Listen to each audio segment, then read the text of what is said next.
So next, we're going to have Bill Purcell, who's supposed to be there, but he came over here and he whispered in my ear, "Would you mind if I had the podium?" Okay. So Bill, there is a clock up here. He promises 5 minutes, okay? I'll sit down there, but when I stand, I will know. you will know. I won't be able to even ask him my questions. Let me say, dare to be different. I want to be truthful. I was fearful that I might fall off the edge of that stage to pick up on the last comments and never to be heard. But let me take the five minutes that I've been allotted. First of all, I want to say that the economic opportunity section is the very last section on a 52-page report. I lobbied to have it the first section because I think in many ways it is the underpinnings for understanding personal well-being, the health in our community, access to quality education, and I draw on the old adage, the best form of social welfare is a good job, and that is the truth.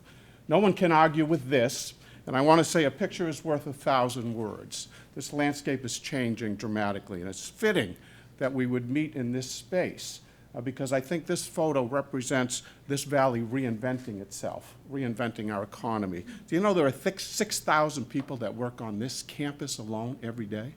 6,000 people every day. So let me just summarize some of the salient points from this section of the report. Historically, economic growth in our valley has been powered by our rivers, but over the last half-century, development is taking place along the Route 8 corridor, and it's showing its age. It's starting to show its wear and tear. The future is in rail and in other forms of transportation. Like every section, there are strong disparities and inequities, but I ascribe to the philosophy that the rising tide will lift all the boats. Sharon mentioned population has increased in our valley 12% over the 17-year period, which means our labor force has also increased. So that's a strong sign. These are some of the four pillars of the report. That the valley is a part of a combined metropolitan area that spans Fairfield and New Haven counties. Curiously, Shelton lives in both worlds. And while it's a part of this report, it's also part of the recently released Fairfield County report. So I submit, first of all, that we have to keep Shelton in this construct of the 7 valley communities because literally and figuratively, and I will demonstrate that numerically, Shelton is literally and figuratively the foundation of the valley economy, and it's moving up northward. The rising tide will lift all the boats. From the period 2000 to 17, there's been an ebb and flow in jobs here in our state, and this is not in the report, but I'll remind you that Connecticut was hard hit during the Great Recession. We lost 119,000 jobs, and we continue to remind ourselves over the last 10 years that we had yet to fully recover all of those jobs. And in fact, a year ago, October, we hit 90% of the recovery. While Massachusetts is 2.5 times. So we've been laggards. So we have to understand this in the context of the state that we're operating in.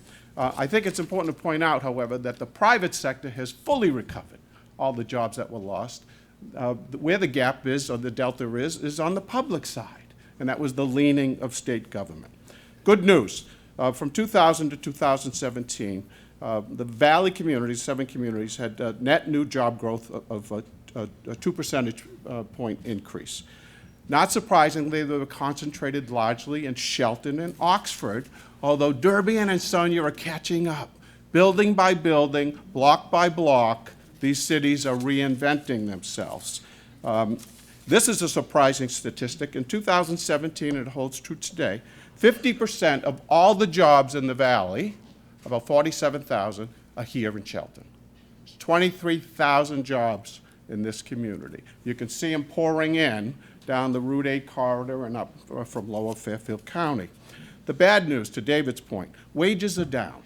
And this is because of the shift to the service economy. We lost a lot of high-paying jobs in manufacturing, lost a lot of high-paying jobs in financial services. So the average wage has actually dropped from $64,000 to $59,000. By sector, certainly we lost jobs in manufacturing. That's stabilized. And in fact, drive around the city, drive around our valley, and you'll see jobs are going begging in the manufacturing center. We can't find properly trained candidates. Finance and insurance has remained stable, and retail trade has remained stable. However, wages in finance and insurance have gone up 20%, and in retail they've gone down 26%. So again, the disparity. Here's a striking observation. There's 71,000 people that are working in our valley.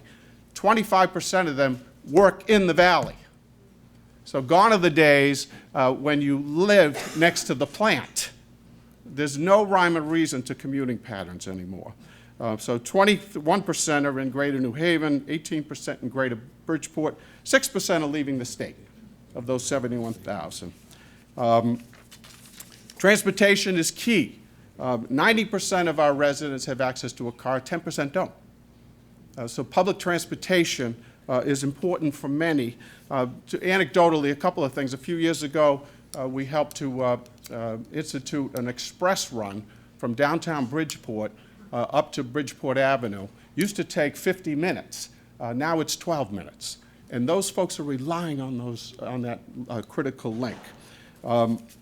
I mentioned rail. The Naugatuck Council of Governments right now has a study underway to look at the Route 8 corridor in ways that we can improve transportation and not fall into the trap of Lower Fairfield County. I think rail is where it's at, and investing in the Waterbury branch line is essential. And I'm closing out. Educational attainment, and Dr. DeBacco talked about this. Adults with high school diplomas or college degrees have more employment options and higher earning potential. We know this. The median wage for adults 25 and up with no high school diploma, $29,000. With an associate's degree, $45,000. With a bachelor's degree, $69,000. You get the picture, right? We've got to continue to invest in education. College is not the only route. The School of Allied Health at Griffin, Lincoln Tech next door to me on Progress Drive, the new Advanced Manufacturing Center, Mayor, in Derby, an extension of the Housatonic Community College. So I will stop there and simply say this. In the conclusion, it says that the more that we know about ourselves and each other, the better we are able to engage in meaningful dialogue that will foster a more equitable and inclusive valley for all. And I ascribe to that view as well. So thank you.